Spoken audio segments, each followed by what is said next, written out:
주님께서 여러분과 함께 마르코가 전한 거룩한 복음입니다.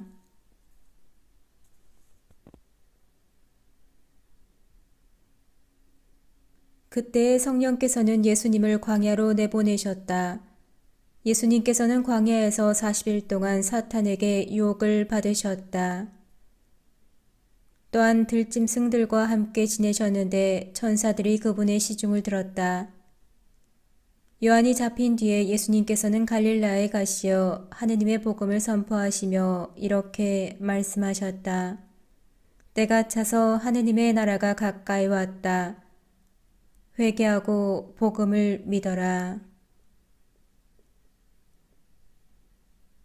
주님의 말씀입니다.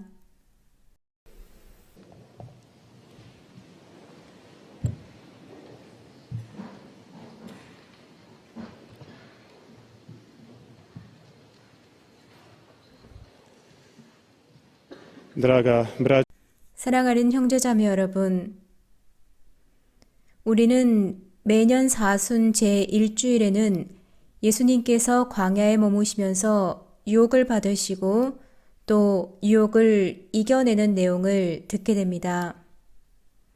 그런데 올해는 마르코 복음사가의 기록을 들어보면 광야에서 머무시는 것에 대해서 많은 것을 알 수는 없습니다. 마르코는 이 일을 아주 간략하게 기술합니다. 예수님께서 광야에서 40일 동안 계셨다는 것과 사탄에게 유혹을 받으셨고 들짐승들과 천사들과 함께 지내셨다고 기록합니다. 예수님께서 들짐승들과 함께 지내셨고 천사들이 예수님의 시중을 들었고 사탄이 예수님을 유혹했다는 내용을 보면 천국에서의 아담의 이야기가 떠오릅니다. 아담도 같은 상황에 처해 있었습니다. 아담과 하와는 두려움 없이 들짐승들과 함께 살았고 천사들이 이 둘의 시중을 들었으며 하느님과 직접적인 관계를 맺고 있었습니다. 그런데 아담이 어떻게 사탄의 유혹에 넘어졌는지는 우리가 잘 알고 있습니다. 그리고 그 일로 모든 것이 바뀌었습니다. 하느님과의 관계가 복잡해졌고 더 이상 들짐승들과 평화롭게 살 수 없었습니다. 마르코 복음사가가 예수님을 이러한 환경에 둘 때 천국에 예수님을 두는 것입니다. 그곳에서 예수님은 아담과는 다르게 유혹을 이겨내십니다. 마르코는 우리에게 예수님을 새로운 인간으로 보여주고 싶은 것입니다. 우리가 우러러봐야 하는 분이신 것입니다. 우리는 신자로서 아담을 통해서 우리 모두가 약하다는 것을 알고 있습니다. 하지만 그리스도 안에서는 강합니다. 그렇기 때문에 유혹이 찾아오면 포기하거나 용기를 잃지 말고 세례 성사의 힘을 믿어야 합니다. 예수님께서는 이 세상에 사셨을 때 특권을 가지셨던 것이 아닙니다. 우리 인간의 육신을 취하셨고 그 인간의 육신으로 삶의 고통을 고스란히 받으셨습니다. 죄만 빼고 모든 것을 그대로 받으셨습니다. 유혹을 겪으신 것도 마찬가지입니다. 그런데 예수님은 이것을 통해서 우리도 사탄과 사탄의 덫을 이길 수 있다는 것을 보여주셨습니다. 유혹은 그 자체로는 그렇게 나쁜 것이 아닙니다. 아우구스티노 성인이 이런 말씀을 하셨습니다. 이 순례의 삶에는 유혹이 빠질 수가 없습니다. 우리는 시련을 통해서 성장합니다. 우리는 시련을 통해서 성장합니다. 라고 하셨고 이어서 이렇게 말씀하셨습니다. 유혹을 받지 않고도 자신을 아는 사람은 아무도 없습니다. 승리하지 않고도 왕관을 쓰는 사람은 아무도 없습니다. 싸우지 않고도 이길 수 있는 사람은 아무도 없습니다. 그리고 원수와 유혹이 없이도 싸울 수 있는 사람은 아무도 없습니다. 그래서 우리는 살면서 마땅히 겪는 유혹에 대해서 불평해서는 안 됩니다.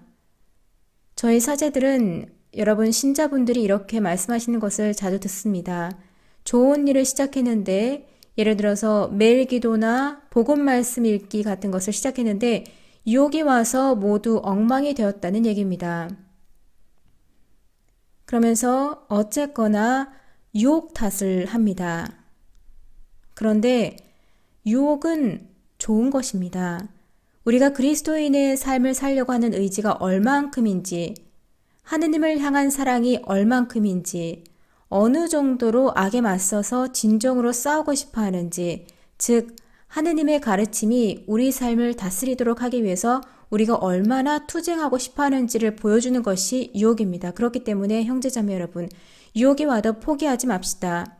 예수님의 본보기를 따라서 우리가 유혹을 이길 수 있다는 것을 인지하면서 유혹을 기쁘게 받아들입시다. 예수님은 모든 유혹을 이기신 다음에 광야를 떠나셔서 사람들에게 말씀을 선포하러 가십니다. 그리고 이렇게 말씀하십니다. 회개하고 복음을 믿어라. 형제자매 여러분, 우리는 유혹에 빠져서 이 부르심이 그 당시에만, 예수님 시대의 사람들에게만 해당되는 것이라고 생각해 버릴 수도 있습니다. 그렇지 않습니다. 형제자매 여러분, 이 부르심은 우리 모두에게 오늘 하시는 부르심입니다.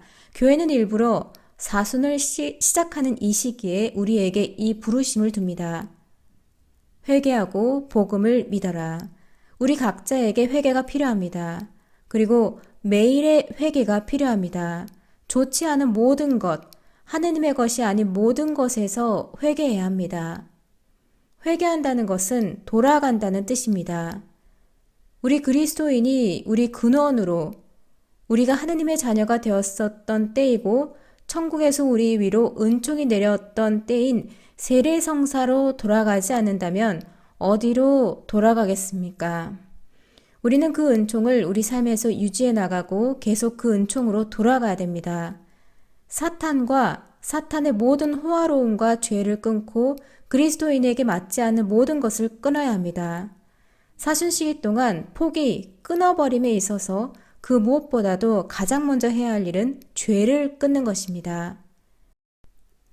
그런데 이러한 폭이 끊어버림 뿐만이 아니라 복음으로 돌아가야 됩니다.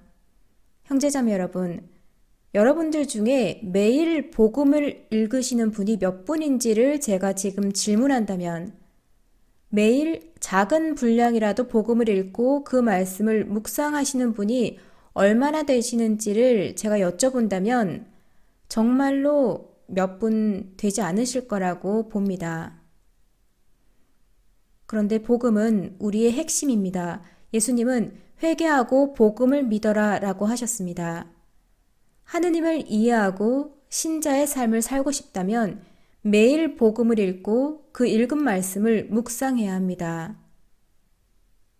성경은 정말로 말씀의 옷을 입은 하느님입니다. 하느님께서 모세와 예언자들에게 당신을 드러내신 것처럼 우리 모두에게도 당신 말씀 안에서 당신을 드러내셨습니다. 특별히 예수 그리스도 안에서 드러내셨습니다. 하느님을 알고 싶다면, 그분을 보고 듣고 싶다면 성경을 통해서 그렇게 할 수 있습니다. 40이라는 숫자는 사순시기에서 중요합니다. 40일 동안 광야에 계셨던 예수님의 모범을 통해서 우리도 40일간의 사순 여정에 초대되었습니다. 성경에서 40이라는 숫자는 정화라는 메시지를 가지고 있고 하느님과의 계약이라는 의미도 있습니다. 40일 밤낮으로 비가 왔고 노아는 방주 안에서 가족들과 함께 살아남을 수 있었습니다. 홍수가 끝난 다음 노아는 하느님과 계약을 맺었습니다. 마찬가지로 이스라엘 백성들은 40년 동안 광야를 걸었습니다. 그 기간 동안 이스라엘 백성들은 많은 시련과 정화를 겪었고 그 후에 하느님과 계약을 맺었습니다.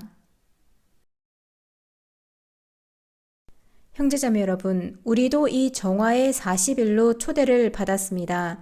우리가 하느님께로 가는 것을 막는 모든 것에서 정화되는 것입니다. 그런데 하느님과 계약을 맺으라는 부르심도 받았습니다. 우리가 하느님의 계명을 지키고 그러면 하느님께서 우리를 지켜주시고 우리에게 영원한 생명을 주신다는 계약입니다. 그래서 이 40일 동안 모든 악과 죄를 끊는 것뿐만이 아니라 이 기간 동안 우리 자신을 하느님의 은총으로 열어야 합니다. 그래서 우리에게서 모든 악을 씻어내고 우리가 평생 하느님께 신실하겠다고 하느님과 계약을 맺어야 합니다. 그렇게 해야 모든 사순시기에 온전한 의미가 있는 것입니다. 우리가 예수님을 따라하면 이 모든 것은 더 쉬워질 것입니다. 그렇기 때문에 규칙적으로 미사에 참여하고 복음을 읽고 예수님 생애를 묵상하고 예수님에게서 배웁시다. 기도하고 보속하고 이웃들에게 애덕 활동을 합시다. 그러면 이번 사순시기가 우리에게 진정한 영적인 쇄신이 될 것입니다. 그리고 이것을 통해서 우리도 그리스도 안에서 새로운 피조물이 될 것입니다.